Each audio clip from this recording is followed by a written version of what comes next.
Hey YouTube, it's Monica. I'm going to make a quick video today about a problem that a lot of people have, and it has to do with teaching your kids to read. I think this is a problem that you're going to see more with first-time homeschoolers or somebody who is, teaching their first child to read, right? They've never been through it before. And a lot of people are having trouble. And one thing I hear is like with kids throwing a lot of tantrums, and it's just miserable. It's miserable for mom, it's miserable for the kid. And when you see these sort of posts online on social media, it's really common for most of the people to say, just lay off, relax, you don't need to teach them to read so early. In Finland, they teach kids to read at 7 and all of that. So I'm going to address that a little bit. Now, granted, I'm going to state the obvious, right? There could be like a vision problem or a dyslexia problem or a learning disability.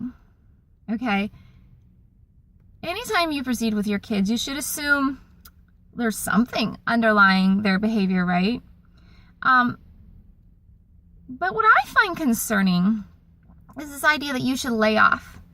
Basically, you should just stop teaching your kid to read and just read to them a lot and hope that they pick it up sometime in the next few years. And then, people will say, hey, my kid did that at 8 years old, right? 8 years old. To me, that's appallingly late, unless your kid has a serious developmental problem, then it's totally understandable.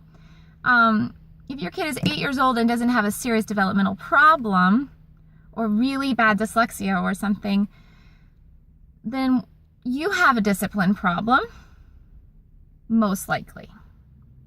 And it's not going to get better. If that's the problem, if it's discipline, it's probably not going to get any better. Right? Like if your kid is just pushing back and they're throwing tantrums and you're exhausted and you're giving into the tantrums, then what's going to happen, when they're 10? You think it's going to get easier? No, they're going to hate it even more because it seems like this horribly difficult thing, right? Because you never pushed them when they were 6 and they were throwing tantrums. So now they have it in their head that it's this impossible thing because you've kind of let it get to that point, right?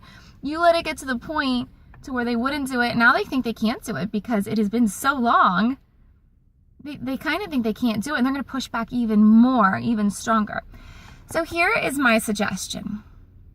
My suggestion is to, when they throw their tantrum, you say, oh, you're throwing a tantrum. Okay. I'll be back when you're done, right? And when they're done, then you present the lesson again. So maybe present the lesson like after breakfast, right? So you have like a few hours until lunch, right? Make your lesson, especially if your kid is being difficult, a short lesson. Okay, something short, like you're trying to read some 3-letter words or you're trying to read a paragraph, depending on where they're at, right? A short lesson though, what should be a short lesson. And when they're done throwing their fit, you bring the lesson right back to them. They'll probably throw another fit, right? When you start. You don't ever let tantrums affect what you do. If you do, the kid will learn that very quickly, that tantrums are effective. Do you really want to teach your kids that tantrums are effective? I don't think you want to do that.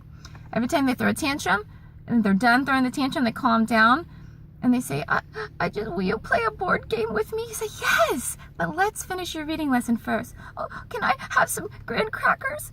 Absolutely. We have a very quick little lesson. Let's finish that first, and then we will get some graham crackers, and then we will play a board game, and then we will go to the park. Okay? Make it short. You know it's short. They will learn that it's short.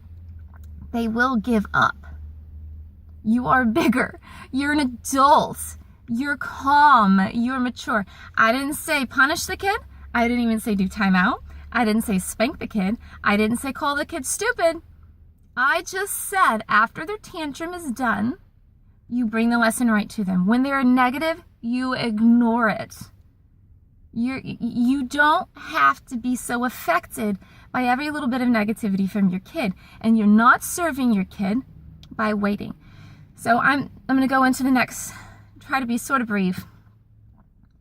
The reason why it's important to read early. So people will always point to Finland. Oh, they learn to read at 7 and they have great educational outcomes. Yeah, well, they do like 5,000 other things differently in Finland. And that's also a mass education paradigm, right? Where you have a big classroom of kids and, one teacher, maybe an assistant. That's what they do in Finland. Well, that's not what you're doing when you homeschool. You have 2 to 5 kids and a parent, and you're teaching them to read. When kids are in a school setting and they see other kids learning, they say, hey, I don't want to be the only one not to learn. They're surrounded by kids every day that are succeeding, gives them motivation. When you're at home, you don't have that same kind of thing, right? So you need to just sit down with them, do lessons most days, and they're going to learn. It's a very different paradigm. Now, you want your kid, you don't want to wait. Another disturbing comment I see a lot is, hey, my kid was pushing back a lot when they're 8 years old, and I backed off, and now they can read great at 12. Well, on the surface, to me, this sounds horrible. This is not a success. I mean, I haven't talked to these people in great detail. This is not a success story. Being able to read, if that is all you can say, that's not good, right? Like, you want your kids from the age of 5 or 6 all the way through 12 reading. And you want them reading a lot, right? You want them reading because it builds their vocabulary. When they read things over and over and over and over and over, their vocabulary increases. They, without much effort, become better spellers just because they've seen the English language so much. In the same way that they become better at grammar just because they've read so much. They've seen examples of good grammar. They've seen examples of bad grammar, right? With different characters speaking that have bad grammar. So they need this time and experience to, have them just start becoming a good reader at 11 or 12 is just not a success story at all. And another big fear that people have when they're homeschooling, right? If your kid turns out to be uneducated, whose fault is it? I mean, it's mom's fault, right? So it's this like deep-seated fear that people have that their kid's not going to be a reader, they're not going to be well educated. And I think that leads them to some sort of faulty reasoning. And one thing that people do is they say, well, I don't want to push my kid and make it a negative experience so they won't be a reader. I want them to love learning. So let's apply the same mentality to maybe like taking a shower. So what if your kid throws a tantrum every time they get a little bit, they get a little bit ripe, and you want them to take a shower and they throw a tantrum? Most parents would say, okay, you done with your tantrum? Like, go take a shower, seriously, because you stink, right? And you don't come to the conclusion that your kid is going to have a water phobia and they're not going to want to, take a shower when they're older. You're gonna come to the conclusion that they'll grow up and they'll take showers like everybody else, right? Because the kid grows up and they see everyone else taking showers and it's normal. So that takes me to my conclusion, which is like, your kid throwing some tantrums when you're teaching them to read is not going to result in them not being a reader. What's going to cause them to not be a reader is if reading is not the norm. Just like when a kid grows up and they see everyone else taking showers, they begin to learn that's normal. And then they take showers too. Obviously, it's the same with anything else, same with reading. So you need to go to the library once a week. Your kids need to see you reading. You need to read to them even as they grow older. Reading needs to be a big thing in your family, and if it's not, and if they don't ever see adults reading, why would they think that adults read? If they think that adults don't read because they never see adults reading, they're probably not going to grow up to be a reader, right? So reading just has to be a big thing in your family. If reading is not a big thing in the family, that is the biggest factor that is going to come into play for your kids not to be readers. I mean, not the idea that they threw some tantrums. And if you crack this nut early, 4, 5, 6 to me is the latest. They're not even going to remember throwing tantrums. And you just keep plugging away. You keep reading every day. So you do a reading lesson with them every day, but you also read to them at night. You read to them in the middle of the day. You go to the library. The kids see you reading. It's a big thing. That's what's going to ensure that your kids are readers. And you want them to read early. Don't listen to people who are like, lay off with this unschooling idea. They can learn to read with video games. Great.